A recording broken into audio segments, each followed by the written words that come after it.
Welcome, everyone. We're just getting sorted behind the scenes. We'll get started in 30 seconds. Thanks.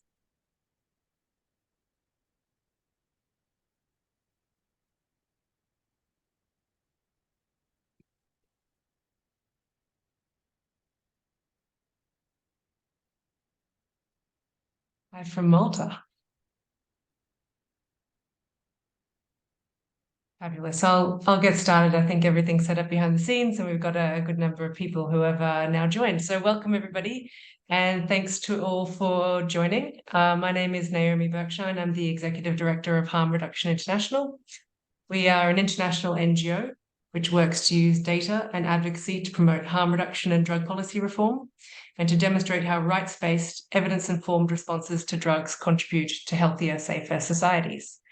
Today, we meet to launch our new Divest Invest campaign, calling on governments and donors to divest from the drug war and invest in programs that prioritise community health and justice.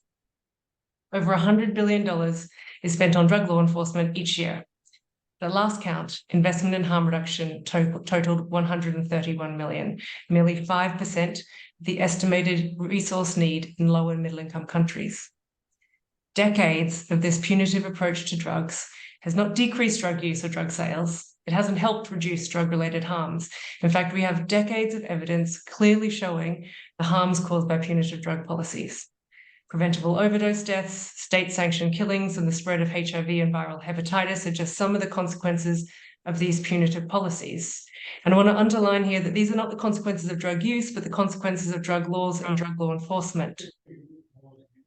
The criminalization of drugs fuels stigma and discrimination, and this particularly impacts people from marginalised communities. These punitive drug laws uphold racist and colonial structures.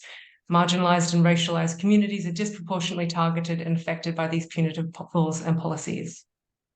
With our new campaign, we are calling on governments and donors around the world to stop wasting vast amounts of money on punitive responses to drugs and to divest from the ineffective and unjust war on drugs. By doing this, we can free up essential funds to invest in programs which prioritise community health and justice.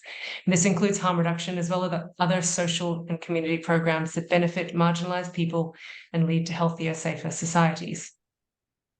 HRI wants to build a broad and diverse coalition of people working in allied social justice movements, and together call on governments and donors to divest from punitive approaches and invest in community health and justice. We've been tracking the funding available for harm reduction services for 15 years now, and this new campaign is the latest iteration of our work calling for governments and donors to invest in the right places. It is problematic that wealthy countries exert influence over drug policy in lower middle-income countries via funding, via the provision of resources and technical assistance, and the promotion of prohibition. One of the ways in which this happens is through international aid, which brings me to our new report, developed with investigative journalist Claire Provost. Both drug policy and international development have colonial roots that have been shaped over decades by powerful and wealthy countries, in particular the US and European countries. Both of these systems, drug policy and international development, are in urgent need of decolonizing. As part of our continued work to scrutinize fund flows, we found particularly egregious examples of the use of public funds as part of international development or official development assistance, ODA, to fund narcotics control. Funds earmarked to alleviate poverty and contribute to global health goals are being used to support punitive drug law enforcement. In the data, we found that this category of aid spending was covering anything from training Brazilian federal police on drug law enforcement, to counter-narcotics training programs, to specialised vehicles for transportation of anti-narcotics police drug-detecting dog units in Iran. International aid is supposed to have an overall effect of reducing poverty and supporting development. It's not rational to fund punitive drug law enforcement and hope for a net positive effect, because decades of experience now show that drug law enforcement decimates attempts to provide health services and fuels human rights violations. This stands even more. Sorry, I think we have a translation moment. Коалицию людей, работающих в смежных движениях социальной справедливости. Sorry, can we get some tech assistance on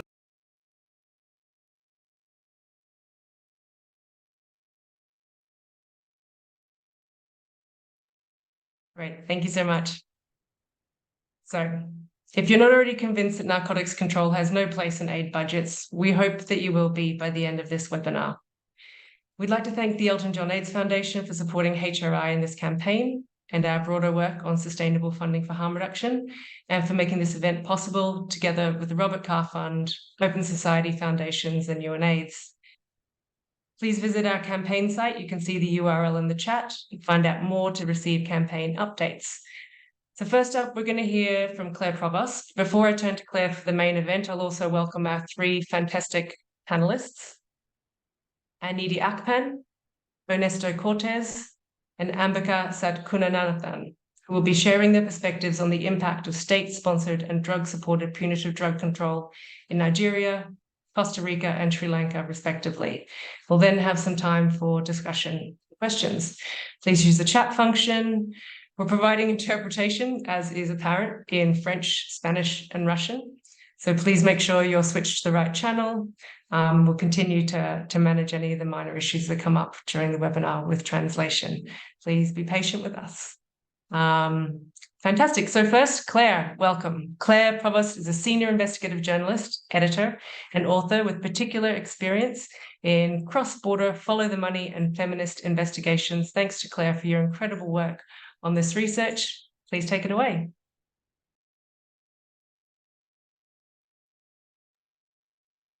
Wonderful. Thank you very much. Let's go to the first slide.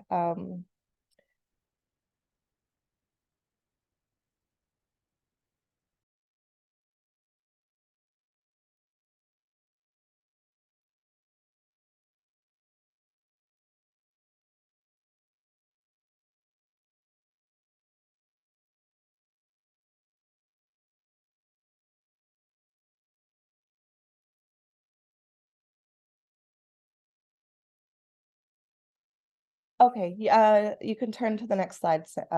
Wonderful, thank you. Okay, so to start, the global war on drugs is a strategy that has repeatedly failed.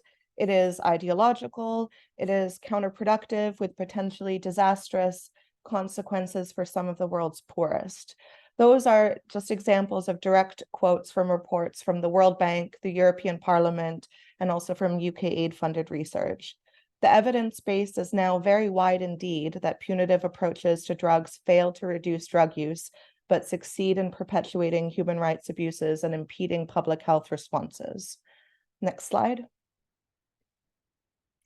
And yet, according to this new research that we're releasing today, dozens of donors, aid donors, led by the US and the EU, have used some of their aid budgets for narcotics control activities in the decade from 2012 to 2021.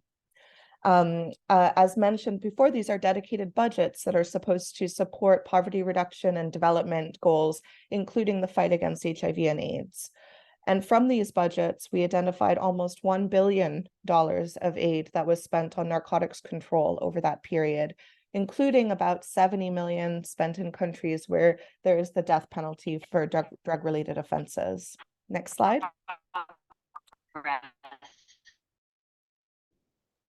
The report, Aid for the War on Drugs, is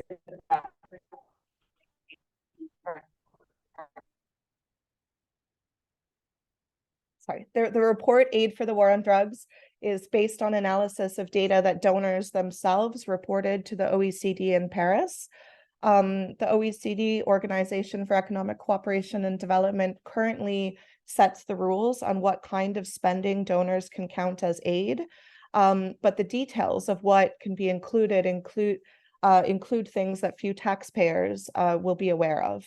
And they include narcotics control, which is an official subcategory currently of eligible aid spending. It's assigned this sector code 16063, and it covers a range of activities to, quote, restrict narcotics traffic and distribution.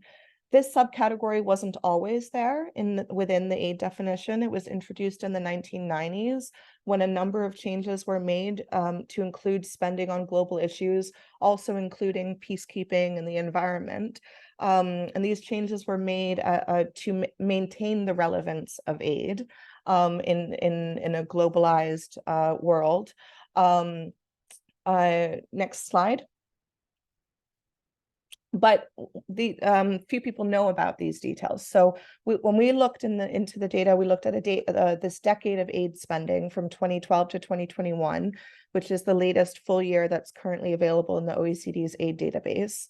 The US tops the list with the most money spent under this category over the time period examined, followed by EU institutions, then Japan, the UK, Germany, and Finland. Overall, dozens of donors have used at least some of their aid budgets this way since 2012, many of whom are from Europe. If you look at EU institutions plus the individual European countries on the list, Europe is a significant contributor to this, as well as the US. Next slide. And the amounts of money that have been dedicated to narcotics control are small shares of overall aid spending. Aid budgets are really large overall, but that dedicated to narcotics control can still rival or exceed spending that's been dedicated to other things. So for example, in 2021, more aid was categorized as spent on narcotics control than on school feeding, labor rights, or mental health projects, just to name a few examples. Next slide. In terms of recipients, countries around the world have been categorized as recipients of aid for narcotics control, including a number that have the death penalty for drug-related offenses that are shaded in darker blue on this map. Next slide. So as examples of this, in 2021, some US aid went to support a counter-narcotics training program in Indonesia, where that same year, a record of at least 89 people were sentenced to death over drug-related offenses. Also, between 2012 and 2019, some Japanese aid went to support counter-narcotics activities in Iran, which in 2021 executed at least 131 people for drug-related offenses. Next slide. Other examples of funded projects underneath this category of narcotics control include, and you can see on the screen these examples, of funding for the upscaling of airport controls in Bolivia, support to enhance intelligence-led profiling of passengers in Colombia, to support surveillance capacity of the Mozambique Intelligence Service, polygraph training in the Dominican Republic, undercover police training in Peru, sharing skills, experience, and training on counter-narcotics with the Brazilian Federal Police. All of these are, go back to the last slide, sorry. All of these are quite far from what most people picture when they think of aid spending and beneficiaries of aid projects. And in fact, aid donors, when they talk about their aid spending, don't mention these kind of projects. You're more likely to think of and imagine schools, health clinics, not police and prosecutions and arrests and this kind of activity and this kind of system being supported. Next slide. Thank you. Though not all of the project records in donors' aid data have detailed information, there are limits to the transparency in the OECD's aid data, and within that, the records for narcotics control include a number that have been redacted, in particular from the US, the leading spender. In 2021, many of their aid data records under narcotics control said that information had been redacted, including in the national interest of the United States. Other US records explain, meanwhile, that these aid projects under this category help advance US national security interests, including by enhancing cooperation with US law enforcement. This struck us as significant because the OECD, officially says that aid is not supposed to prioritize donors' national security or commercial interests. It's supposed to prioritize development goals, which include health goals and human rights objectives. Next slide. And the negative consequences of punitive approaches to drugs on health and human rights, as mentioned, have been extensively documented, and they include things like mass incarceration, discriminatory policing, extrajudicial killings, the use of the death penalty in some countries, very well documented as well, disproportionate harms to people of color, as well as stigma and discrimination that threatens access to services, including health services. Next slide. So everyone without exception has the right to life-saving harm reduction interventions was a message of a group of UN human rights experts in 2022 last year, who called for an end to war on drugs and the promotion of policies rooted in rights instead. Harm reduction interventions seek to mitigate the negative health, social, and economic consequences of using drugs without necessarily ending drug use. They include activities to stem the spread of HIV and AIDS, as well as those to combat criminalization and stigma. Next slide. These interventions seem to be a much better fit than narcotics control for spending from dedicated budgets that are supposed to help poor communities and development goals while doing no harm, as the OECD has said itself. Next slide. So today's report, in terms of what must happen, today's report argues that donors should divest from punitive responses to drugs and invest in harm reduction alternatives that are based on human rights, health-based approaches, and evidence, importantly, evidence. The aid system must be more transparent and held accountable to its core purpose to support international development while doing no harm. There should be no place for narcotics control in discussions around the future of aid. Worryingly, some discussions about potential new ways of measuring support for international development and what are called global public goods have continued to include this category. Instead, such discussions should be opportunities to challenge and change this.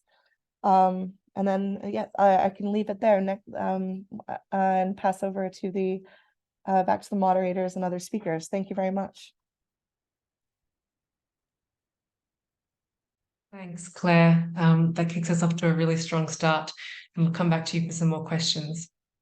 Next, I'm really excited to turn to our panelists to offer their perspectives. Ernesto, if you're there, let's start with you. There we are. Ernesto Cortés Amador is a drug user activist from Costa Rica, as many of you know. He's the executive director of the Costa Rican Association on Drug Studies and Interventions, a member of the Costa Rican Association of Families of Incarcerated People, and of the Latin American Network of People Who Use Drugs. He's a vice chair of the New York NGO Committee, a professor of anthropology, many other things. We're going to drop his bio in the chat. Ernesto, the floor is yours. Thanks, Naomi, and thank you, everyone. For me, it's good morning, pretty early morning over here. But it's fine now. I'm glad to be part of this webinar, HRI. So what I'm going to talk a little bit about it's the war on drugs, how the war on drugs affected in Latin America, and how especially affected drug users, and how especially affected women. So to start with a small history on the war on drugs, it started in the 70s and the 80s, especially by the United States. And for our region in Latin America, especially, it's to maintain geopolitical control of the region after the Cold War. So after the fall of communism, the South and North conflicts continued. So especially in countries where the left-wing movements or guerrillas maintained, like Colombia, Cuba, Nicaragua, Brazil, Chile, Guatemala, Argentina, and I can keep going now. So the new enemy was not the communists. Now there were the drug users, drug dealers, farmers of illicit crops. So definitely the war on drugs is a colonialist strategy. It's embraced by the whole world, including former communist countries or current communist countries like China or Russia. And it helped to increase the span of the criminal justice system in every country. Most of the funding still goes to repressive policies to fight this drug war. So it's focused on army, in police, in judicial and prison systems. And US Army interventions are training police and armies in every country in the region. The best or maybe the worst examples of this is the Plan Colombia in 2000 or the Plan Media in 2008. This has definitely been a waste of money looking at the statistics on drug use, but especially in drug traffic, but especially in the violence related to drug trafficking. So the impact in Latin America, it's clearly seen in this violence related to drug markets. and the same balance made by the government policies that addresses drug trade and drug use. You'd also seen in the alarming rise of incarcerated population in the whole region, especially when we talk about women, that in most of the region, it's around 60 to 70% of women incarcerated are for minor drug offenses. The other impact that we've seen is the human rights violation that has been documented in many countries in Latin America. As I said, especially affecting drug users, women, and farmers of illicit crops. So regarding with people who use drugs, different criminalization, stigma, and discrimination, it's a common practice by the government and society in general in our country and most of the world. People who use drugs suffer from constant arbitrary detentions and incarcerations. This affects their rights to privacy, bodily autonomy, and it's an unjustified interference from the government. Most of our prisons in Latin America are filled with young and poor drug users. The costs to maintain these prison systems are huge, and it doesn't seem to be changing soon. Access to healthcare, education, job opportunities are also affected. In fact, in most of the countries in Latin America, there is not a universal access to drug treatment. Most of the services we have are inpatient and abstinence-based rehabilitation centers, many of them called therapeutical communities, in which it's compulsory treatment, and in many of them, people who use drugs suffer mistreatment and even torture. There's several cases in Argentina and Ecuador when young people died because they were fairly incarcerated in these places. Also thinking that drug use patterns in Latin America are very different from the rest of the world. Injecting drug use and opioid use, it's not common in the region. It's more focused on cannabis and stimulant drugs like cocaine or smokable cocaine, that we call it crack or base. So harm reduction funding, it's scarce. Few countries have harm reduction policies and programs, and most of them are developed by civil society organizations, with even fewer peer-to-peer interventions. Harm reduction in Latin America has a broader perspective, addressing basic health and social needs, as well as other human rights like citizenship, culture, and education. Anyway, most of the funding doesn't go to harm reduction or healthcare in general.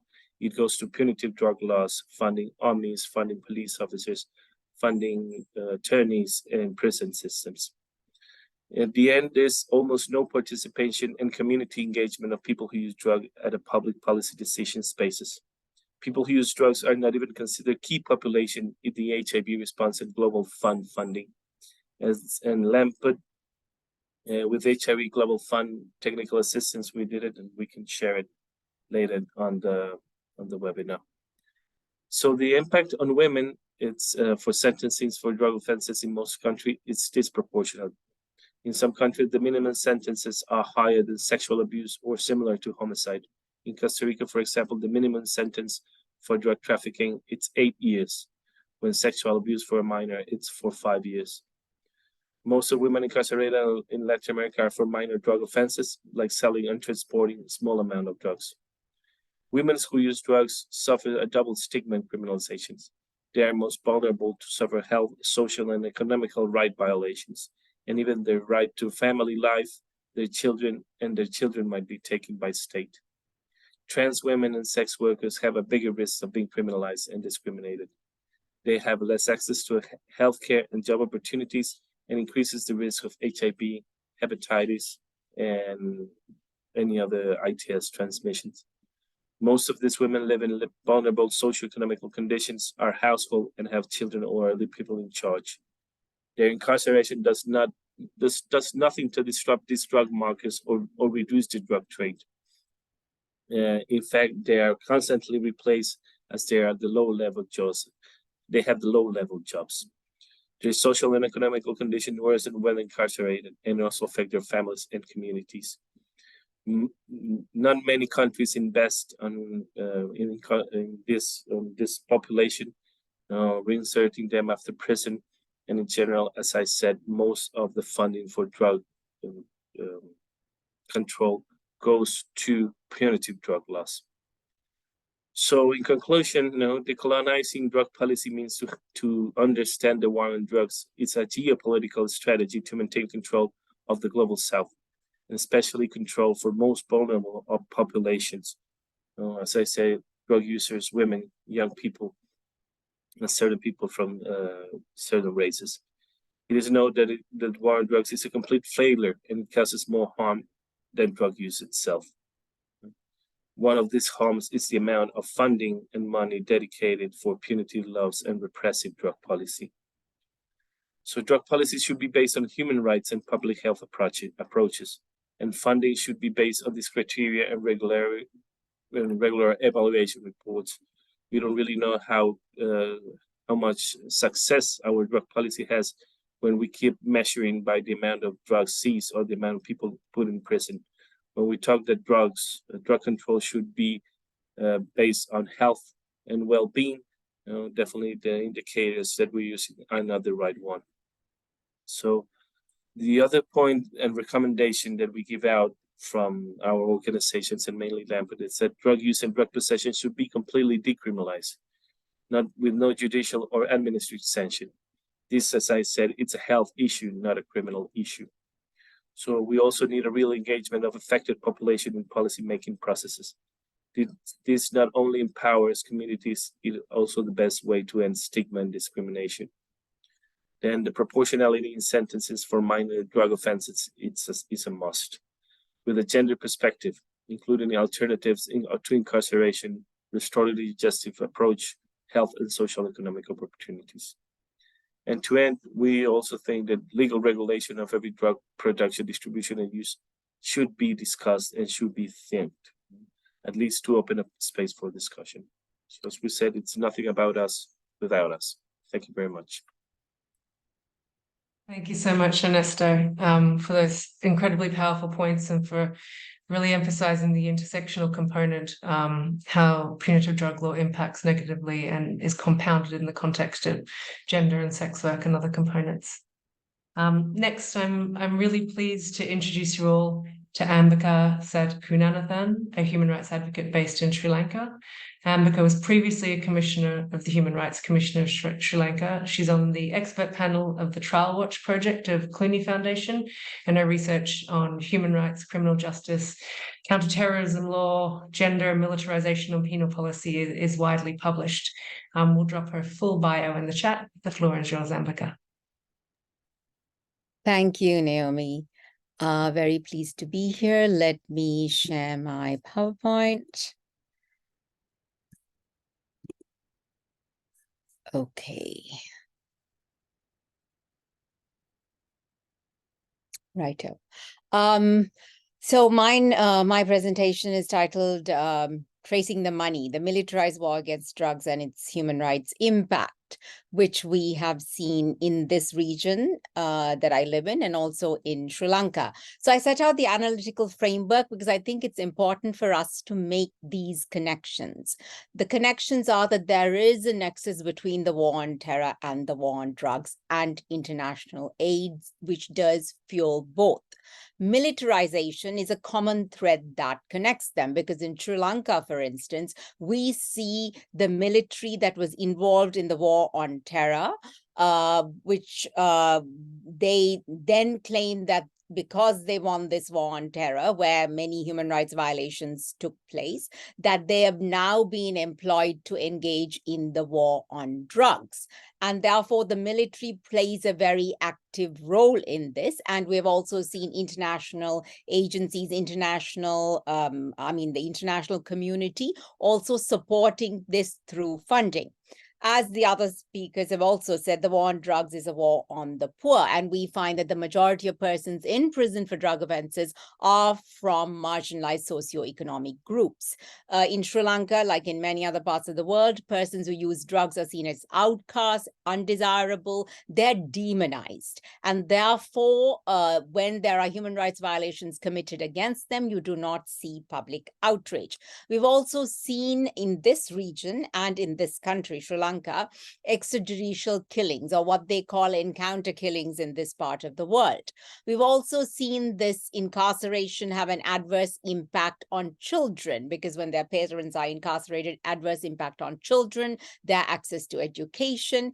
In Sri Lanka, you might have heard, we've also been experiencing economic crisis. So here we find that people are either pushed or pulled to working in the drug trade. So when you have extremely punitive responses to this, what you see is that people who are already marginalized and living in poverty enter a cycle, a vicious cycle of poverty, imprisonment, violence. We also have a large prison population, and you will soon see where the large number are in prison for drug offenses, and many of them are users, not traffickers. In prisons, we have inhumane prison conditions and also lack of healthcare support. That is the analytical framework within which I will now trace the money in Sri Lanka, the money that the government allocates to supposedly fighting this war on drugs. Now, you will see the police and the military play an active role in this. And if you look at the budget allocation, you will see that the Ministry of Public Security, under which the police is housed, was allocated 129 billion rupees, with 116 billion rupees going to the police. If we look at the security forces, the Army, Navy, and Air Force, as per the 2023 budget, the Ministry of Defense was allocated roughly 410 billion rupees, with the Army receiving 209, Navy 75, and Air Force 66 billion.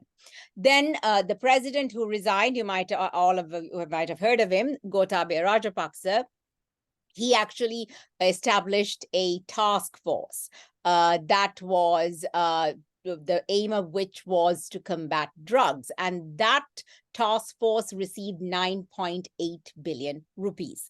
In Sri Lanka, the defense sector claims nearly half of public sector salaries, while the health sector claims only 17%. And I think this is also reflected in the way the government deals with the drug issue. A punitive carceral approach rather than a health and human rights-based approach. So why should we divest? Where the police is concerned, police and military, we find that despite the large amount of funds being invested in public security, police are not able to quote unquote tackle the drug problem, because they typically arrest persons at the bottom of the supply chain. And of course, they also arrest users rather than persons involved in large scale drug trafficking, because the latter group often enjoy association with political power and therefore also de facto immunity.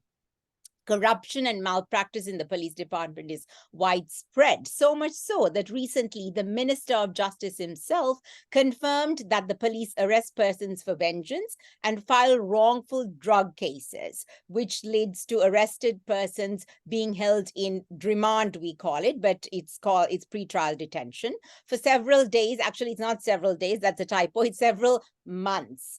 Until forensic lab reports confirm that the alleged drug in their possession is not an illegal narcotic substance or is of a very small quantity. The pure quantity is very small. So then they might be released after a fine being imposed. 13 officers of the Police Narcotics Bureau were arrested in 2020 for allegedly operating a drug trafficking ring. 37 police officers have been arrested since 2020 for consuming drugs while on duty and colluding with drug traffickers. Then we go to prisons.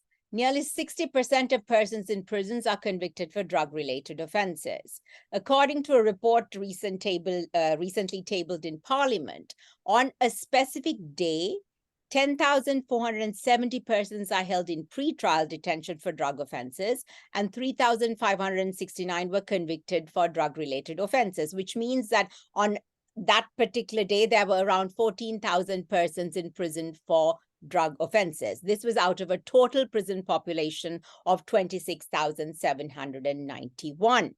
Now, the average length of sentence for persons convicted for drug offenses in 2022 was 1 to 6 months. What does this mean? What it means is that these are people who are users, who are arrested for using drugs, which means that only a very small quantity of drugs was found in their possession. They were imposed a fine, but because they could not pay that fine, they have been imprisoned. So the average cost per person in prison per day in 2022 was 1,227 rupees, which is 3.83 USD. Therefore, on average, around $53,640 is spent on prisons, held in prison in one day for drug-related offenses. So this actually is money that can be saved and diverted to community-based health and human rights approaches. So why should we divest? Well, because one, it doesn't work, but also in prison, Sri Lanka capacity is 13,000, but typically it can house up to 30,000 people a day. When I was at the Human Rights Commission, we did a national study of prisons, and we found that the conditions there are inhumane. There's also a shortage of personnel, lack of training, resources in prison. So the prison officers are really not equipped to manage the prison population, which means they resort to violence as a form of maintaining order and discipline. Particularly in cases of persons arrested for drug charges, we found, when I was at the commission, we found that people who experience withdrawal symptoms, they were controlled by the use of violence, which led to deaths of these persons. This was recorded by the Human Rights Commission while I was at the commission. Now, compulsory drug treatment. It is mandated by law in Sri Lanka. We also have 2 compulsory drug treatment centers that are managed by the military. And if you look at the funding that went to these centers, you will find that in 2020, 658,546 USD was allocated by the state ministry for the treatment of persons who use drugs. In 2023, you can see that it has gone up. It is 3.1 million that was allocated in the national budget. Now, if you compare that to the funds allocated to the Dangerous Drugs Control Board, which also has treatment centers, but those are mostly, not all, mostly voluntary centers, you can see that it is only 1.1 plus million USD. And we also found that in 2020 that 7.5 million rupees had been paid for construction of hostels, or what they call living quarters, in these 2 compulsory drug treatment centers that are run by the military. So why should we divest, as others have said? Because compulsory drug treatment does not work. And this is something that I have also recorded in Sri Lanka, documented in Sri Lanka. The treatment in Sri Lanka is abstinence-based. The forced labor is used as a means of detoxification. There is no medical assistance provided to people to alleviate withdrawal symptoms. And all persons that I interviewed confirmed that they relapsed as soon as they were released from the center. We've also had incidents of violence at these centers where the military have been arrested in connection with the death of a person at one of these centers. Then we also have the justice sector, which is inundated with these cases. That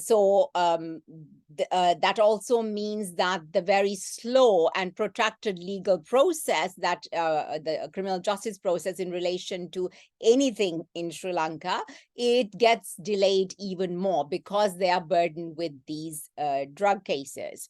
As per recent news reports, there are at least 120 vacancies within the Attorney General's department, which also could contribute to inefficiencies within the institution. But let's do a quick comparison. Military, police, prisons, compulsory drug rehab is, you can see how much, it's 6.8% of the national budget. And it's also 537 million rupees. And you also, and you compare that with the Ministry of Health allocation, which is 322 billion. So once again, the punitive carceral approach is what gets most of the budget as opposed to the health and human rights-based approach. So quickly, regional trends is also, Harm Reduction International's report. If you go through the region, if you look at India, investment in harm reduction strikingly small when compared to the annual expenditure on policing related to drug laws. And once again, in Thailand, you can see that the investment has increased since 2015, but was reported to have dropped sharply again in 2020 and is set to continue at low levels. Indonesia, same thing. We find that less than 1% of dependent users got treatment in 2014. And while in this region, whether it's South Asia or Southeast Asia, there are a lot of commonalities in terms of compulsory drug treatment. People who are users are who are arrested and imprisoned, and harm reduction is in many of the countries in these regions, harm reduction is viewed very negatively. And of course, international assistance, finally. We have UNODC, which, while maintaining the need to offer rehabilitation and treatment that is consistent with international human rights standards, often provides resources, training, and funding to security agencies in the region that go on to undertake drug operations, arrest persons who use drugs. In Sri Lanka, we also had, not anymore, but in the past, a few years ago, UNODC used to provide support to the compulsory drug treatment centers. And we also had, for instance, SARC within the region that India provided to Sri Lanka monies to construct the SARC terrorist and drug offenses monitoring desk. But of course, once again, Sri Lankan efficiency at work, the money was not spent at all, but was in an account dormant for 8 years. So just to reiterate what everyone has said, I think what this shows is that there's a lot of investment going into punitive carceral approaches, but on the ground, we see that the trafficking has not increased, people using drug has not decreased, and when people are being incarcerated for drug use, instead of being provided community-based health and human rights forms of assistance, which has a devastating impact on them and their families, and then by extension, the communities as well. Thank you. Thank you so much, Ambika. Really quite harrowing, some of the reports from the Human Rights Commission, and a really useful comparison between some of those investment figures. We're going to come back, because I'm sure I can see some commentary happening around what's happening in Asia and South Asia in the chat and Q&A, but I'm finally really delighted to introduce you all to Anidi Akpan, drug user community advocate, the chairperson of Drug Harm Reduction Advocacy Network Nigeria, and a member of the Global Fund Communities Delegation. Anidi is an active voice in pushing for harm reduction programs for people who use drugs. Welcome, you have the floor. Okay, thank you. I hope you can hear me. So I hope you can hear me. Loud and clear, thank you.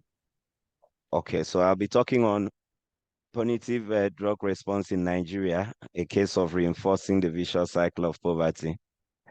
As we all know, we know that resources are scarce and have alternative uses. If we look at the Nigeria, in the 2022 budget, the National Drug Law Enforcement Agency, which is a drug agency, budgeted over 38 billion naira, which is equivalent to about $48,332,200 at current exchange rate for the year 2022. And this was proposed to the National Assembly for consideration. And this is excluding funding for the Nigerian police and its drugs and narcotics unit. Meanwhile, in contrast, the Global Fund Cycle 7 budget at current exchange rate showed an estimated $9,555,227 is what was needed to reach 80,000 people who inject drugs on the needle and syringe program, and just about 104 $205,207 was needed to pilot the medication-assisted treatment for 500 persons in 2024. The total investment in harm reduction, the needle and syringe program, and the match for the 1 year, which is 2024, represents about only 20% of the budgeted funds for the National Drug Law Enforcement Agency for 2022 in Nigeria. So 20% of the NDLEA proposed budget sum can be used to promote the livelihood, welfare, and productivity of Nigerians who use drugs, and can be deployed to frustrate livelihood, productivity, social and family balance, depending on how the fund is deployed. And I'm just going to go ahead and give a case study of what people who use drugs in Nigeria go through, and I'm going to use a hypothetical name. This is not the real name, but this is a true situation, a true scenario of what happened here in Nigeria. It's about a young man whose name is Victor, who was undergoing his university education and started experimenting with cannabis while undergoing his education. Mostly, he uses the cannabis on Fridays when they want to unwind at a club with friends. So one of those days, he goes to the hotspot where they get the cannabis. Unfortunately, there's a police raid at that particular moment. And of course, in Nigeria, the police comes in with guns, blazing, shooting into the air, shooting directly at people who use drugs and causing panic. And so sometimes what happens, like on this particular day, is that somebody gets shot, whether dead or injured.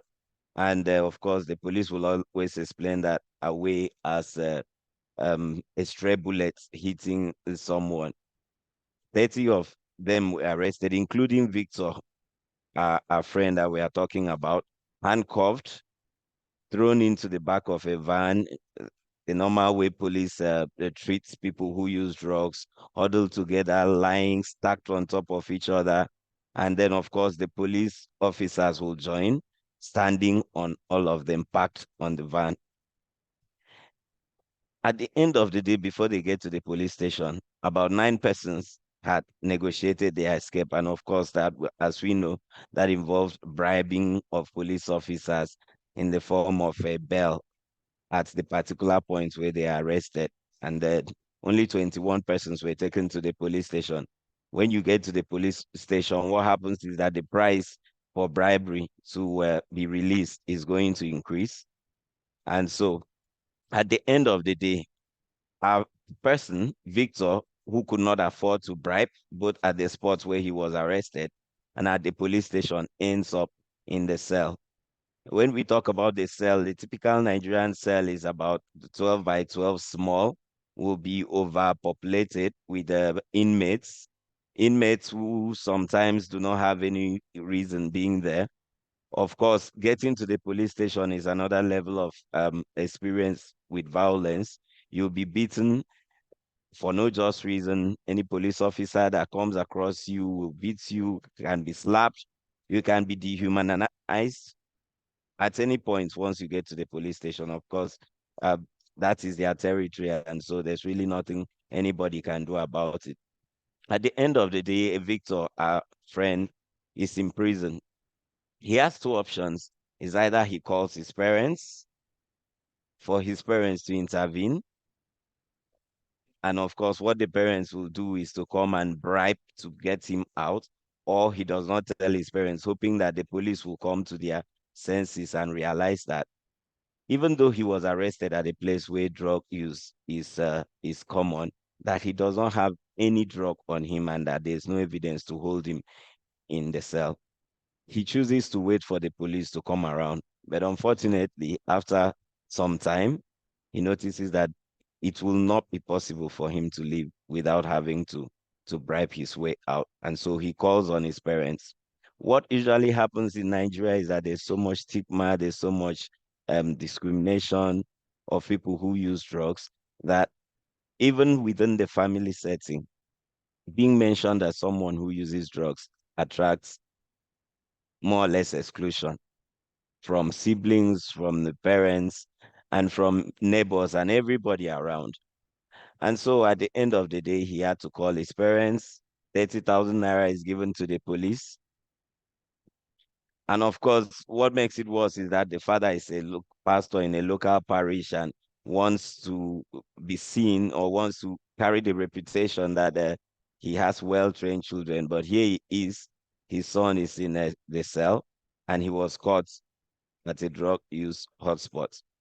From there, his parents get to know. But before his parents get to know, during his time of incarceration, he has missed his exams. He is asthmatic. His asthma has aggravated. His life as a whole has been distorted. After being released, after being bribed to release him, he will be stigmatized by his parents, his family, his friends, neighbors, members of the church, members of his community. He will be chastised, he will be rejected, and he'll pass through a lot of emotional torture. His grades in school will fall because, of course, while still in the cell, he has missed exams, he has missed tests, and his only comfort will be among people who use drugs. Going around to hang out with people who use drugs will increase his drug use because, of course, as he keeps using, he's going to attain more tolerance for the cannabis. He'll be rejected by his parents, the society, and the unjust legal system. Constantly hounded, extorted, harassed, and manhandled by the police because once you have a record with the police that you are a drug user, for no reason at all, you could be arrested, and the sole purpose of being arrested is to be extorted. This is the kind of system which drug criminalization has created. An unjust system that destroys the progress of young people, a system that divides families, creates stigmas, deforms the lives of people, and sometimes causes death of people who are exercising just their right to bodily autonomy, just their right to use drugs. This is created with scarce funds that would have been better deployed towards improving health and livelihood of people and even productivity of citizens of Nigeria. We're also not talking about the bullets that will be wasted by the law enforcement agencies in trying to go after people who are using drugs, the time that would be wasted that would have been used to reduce crime, the corruption, the bribery, the extortion, which will further deepen the corruption and the corruption and bribery in the police system and in the drug law enforcement agency, the militarization of the police against non-violent crimes and victimization of citizens, which will further degrade the credibility of the police and make the citizens not trust the Nigerian police. These funds could have been spent on developing counseling centers, improving healthcare, establishing harm reduction programs, establishing alternative activities for young people who are vulnerable to drug use, providing life skills training to support young people from initiating drug use, supporting education, and providing social safety nets for persons who are vulnerable to drug use. Rather, what we use it for is to destroy lives. For us, as a community of people who use drugs in Nigeria, we think that the approach to drug use and the funds allocation to the fight against drugs needs to be rethought. We need to rethink the whole strategy of handling drug use. We need to take a human rights approach to drug use and people who use drugs, because people, when we talk about drug use, it is basically about the people who use the drugs. We need to grow as a nation by developing our human resources instead of destroying it. And just to remind us that we are humans and we are citizens of this country called Nigeria and also citizens of the world. Thank you.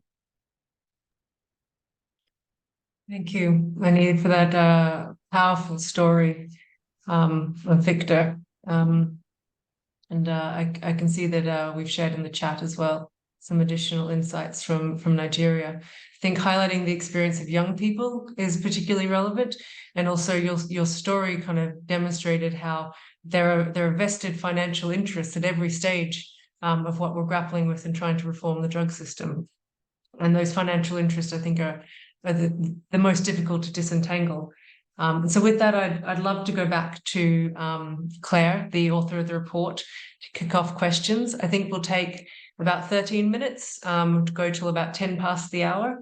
But Claire, how do we end up with a narcotics control category in our aid or development budgets?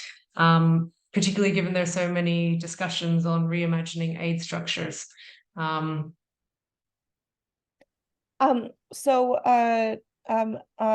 the process of working on this report, I found a narrative explaining how narcotics control was included, written by a policy analyst at the OECD's Development Cooperation Directorate, who described in 2014, he described how previously in the early 1990s, there were discussions about how to include new categories of aid of spending under official development assistance to, quote, maintain the relevance of ODA. And so narcotics control was included, as well as other categories like environment, peacekeeping, intended to broaden the definition to include more spending on global issues that cross borders. Where you can it's understandable, you know, that there are many development issues that do cross borders, and there are global issues that require global cooperation to tackle. I think it's not clear through the information that's publicly available, like who was in the room when narcotics control was suggested as like one of these categories to include. It's not clear who was consulted. However, I think it is quite clear who wasn't consulted, in the sense that I think if the speakers in this panel, for example, had been in that room, then perhaps narcotics control wouldn't have been included. Perhaps there would have been particular restrictions placed on it. But I think in terms of the future of aid and future discussions, it is really important that that like the perspectives and the voices that we've heard today are heard in those discussions. I think it's pretty clear that if your voices are not heard in those discussions, that it's possible that the status quo will continue, that it could even get worse. Yeah, I think, but you know, Ernesto made the point of nothing, you know, for us without us, and I think that is the sort of that this is probably what happened. These perspectives were not included in conversations. They need to be included in conversations moving forward to make sure that the do no harm approach actually means something in practice. Yeah, I think your point, your response really nicely demonstrates that connection between how desperately we need to decolonize aid. If we're not consulting recipients of development funding, we're not going to get it right. And the same with drug control. I think that the two going together would be the way forward. Quickly turning to our panelists, Ernesto, maybe if I can hit you up for a question. You so kind of aptly described the specific situation in Latin America, where HIV funding hasn't really been a focus of the drug use reform movement. Do you want to talk a little bit further about how people who use drugs experience the effect of international donors supporting the war on drugs in Costa Rica, and how this can be challenged? Okay, first I think we have to put it on the angle of what's HIV response now in general. Now, historically, harm reduction for HIV has focused on people who inject drugs and opioid use. These are not common practices in Latin America. No, besides Colombia and northern part of Mexico, it's hard to find people who inject drugs and who use opioids. So that has excluded people who use drugs from the harm reduction funding coming from the HIV response, especially if we say Global Fund or PEPFAR. You know? In fact, at the moment, we are not even considered a key population. We're not part of any CCM or country coordination mechanisms. We did a technical assistance document with HRI a couple of years ago, showing that now and showing that Global Fund and in general have expanded this perspective on people who use drugs, including people not only who inject, because the point is also people who use stimulants. You know, at the end, we're well, in our region, every drug it's produced and distributed, especially if we think about cocaine. You know, it's the main substance. But the point is that has excluded completely funding now for empowering drug user organizations. So at the moment, there are only one drug user organization in whole Latin America, and it's in Argentina. It's called Radaud, from our good friend Veronica. There's other organizations in Brazil and in Mexico and Colombia, but they're more focused on harm reduction. Now, at the end, it's the same civil society organizations that we have to organize and bring this services out, not avoiding all type of demands now and harassing from government institutions.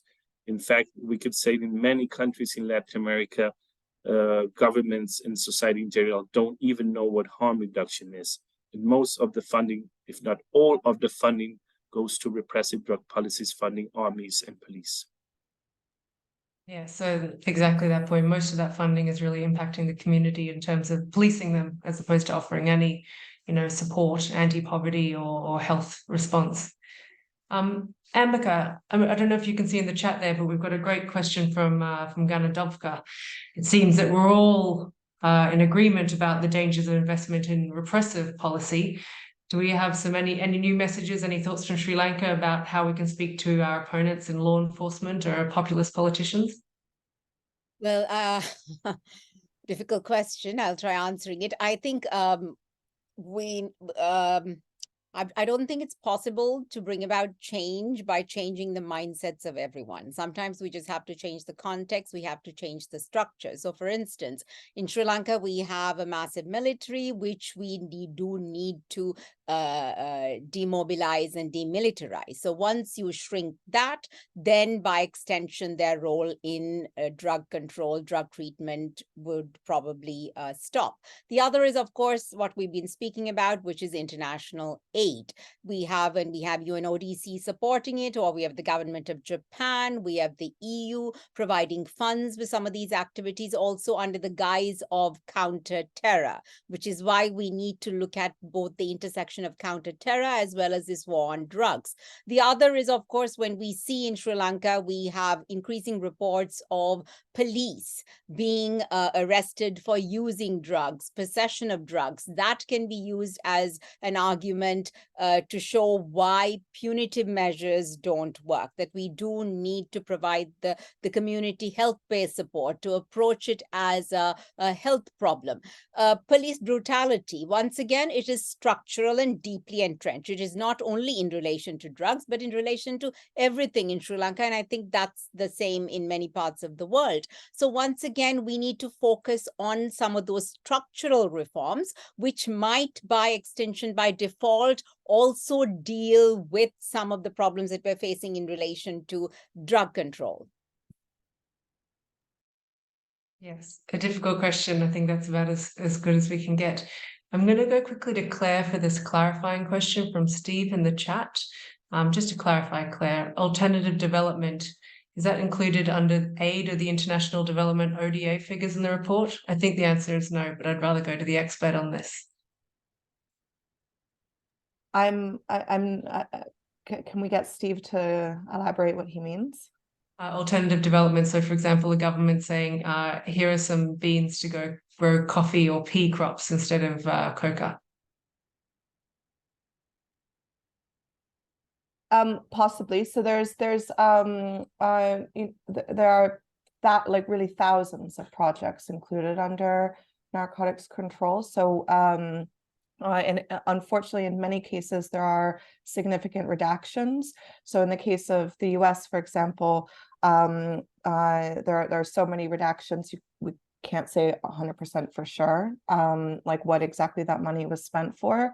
The redactions suggest that they were security-focused spending because the redactions say it's been redacted on the basis of security grounds in many cases. So it's hard in some cases to answer that definitively. There's a significant need for more transparency under this spending, under this category.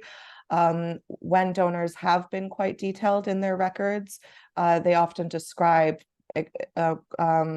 punitive and carceral approaches. So when you do see details, there are a lot of details about targets to increase arrests and things like that. We don't know exactly what's being hidden behind redactions. it is one of the recommendations and calls of the report for greater transparency, so we can see what exactly is happening under this line item. Thanks, Claire. That's super helpful. I think, Steve, what we've highlighted in particular is wherever we can point specifically to the budget line points to a drug law enforcement component. But as Claire said, there's much more to it than that. Finally, Anidi, I'd love to come back to you. I'd also like to highlight in the Q&A there, Francis Joseph from NAPWD. Hey, Francis, thank you for joining. Has emphasised that NAPWD, the regional network of people who use drugs in Asia, would love to connect with actors and advocates and activists in Sri Lanka. The offer is out there. Anidi, would you like to come back in and just offer your final 2-minute thoughts, 1-minute thoughts on any opportunities for change you see in Nigeria?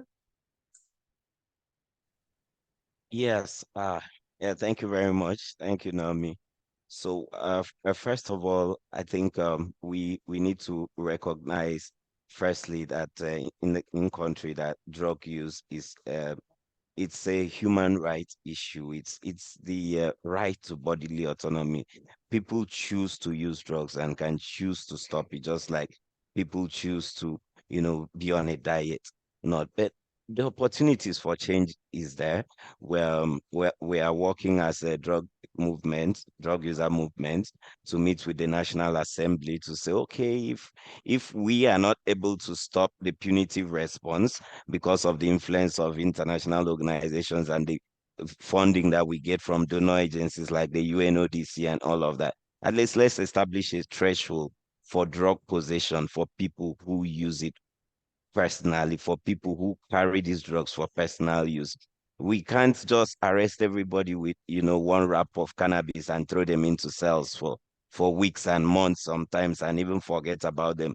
And sometimes there's this practice of even taking people to court and then their case is read out, and then they are sentenced to be held until substantive judgment is passed, and they are forgotten in prisons. We need to really talk about what quantity of drugs can individuals carry for personal use. And that is where I think the opportunity is. And we as a drug user movement, we are working on that. Thank you. Thank you. I like that. It's a great way for us to wrap up. Nothing about us without us. I'm conscious we're out of time. We've missed some of the questions in the chat and the Q&A. Thank you so much for the active participation.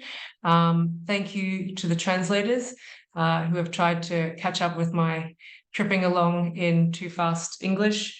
And finally, thank you very much to all of our panelists at Harm Reduction International, the team involved behind the report, Catherine, Gaj, Colleen, Suchi, and Claire as our lead author. Thank you for all your work. I really encourage everybody to visit the campaign site that's been dropped in the chat and join us in our call to divest from punitive approaches and invest in justice. It's no longer acceptable that we continue spending hundreds of billions on this and achieving nothing. So thank you so much, everybody. Have a great afternoon or morning.